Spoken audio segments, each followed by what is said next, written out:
Good morning and welcome to Daily Devotions with Pastor Joe. I'm Pastor Joe. Right at the start of this video, I'd just like to encourage you to give a like, a comment down below, anything that you think of during the time we're discussing this chapter of the Bible, and let me know what you think. Share this video with a friend or on other social media. Let's go. We're getting into Samuel, again, the life of Samuel, beginning at 1 Samuel 1:21 this morning.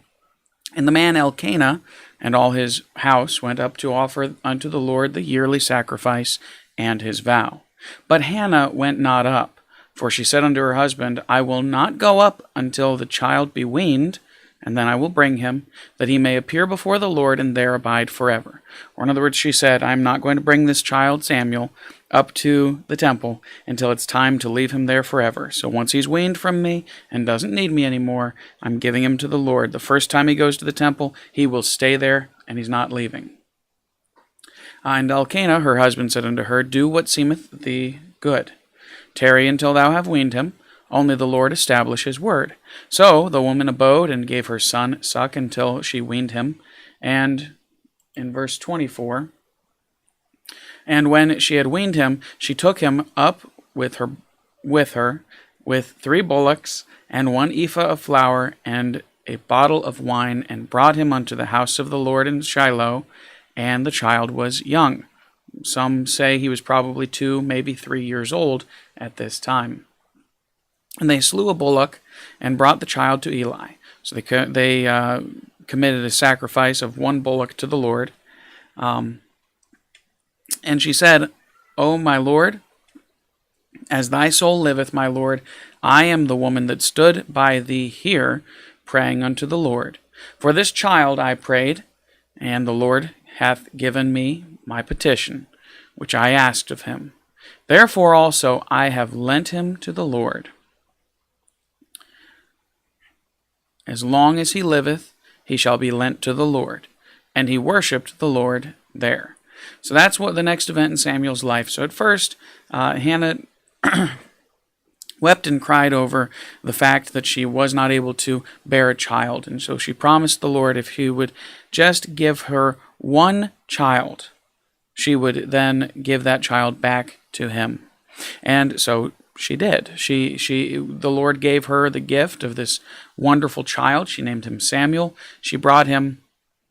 She waited until he was old enough to separate from her to bring him to the temple, refused to go to the temple with him until after he was old enough, because she wanted to make sure that when she left him there for good. She didn't want to go, bring him to the temple, and then say, well, he's not ready to stay here, take him home. She wanted the first moment he went into the temple to stay there and to be prepared to stay there forever. That could have partially been that she just didn't want to have to get rid of him any sooner than she had to. She wanted to enjoy him as long as the Lord would allow. But then, again, it could have been a very wise thing she was doing in not allowing her child to go to the temple, to be at the temple, until after he was old enough to stay there and to be taken care of. He may have been a couple of years old, but he was old enough that Elkanah didn't have, or that the high priest Eli didn't have much of a problem taking care of him. Now, a couple of things here that are of interest to me. So she fed him until he was weaned, and then in 24 it says, when she had weaned him, she took him up with her with 3 bullocks, 1 ephah of flour, and a bottle of wine. So she brought a sacrifice with her that was for the Lord, so that she could offer a sacrifice of thanksgiving to the Lord, perhaps a meat sacrifice, the flour, the wine, before giving him over to the Lord, to give thanks to God before giving him over to God. That was an interesting thing to look at. She slew a bullock, brought the child to Eli, so she did the sacrifice, brought the child to Eli, and left him there for good. And as she said, I have lent him to the Lord. As long as he liveth, he shall be lent to the Lord, and he worshipped the Lord there. So how about that? Taking their children and lending them to the Lord, committing them. That's ultimately what it means. It doesn't mean he's on loan and someday she's going to ask for him back. No, that's not the point. The point is that he is given to the Lord, committed to the Lord, that as far as she's concerned, he is the Lord's child now.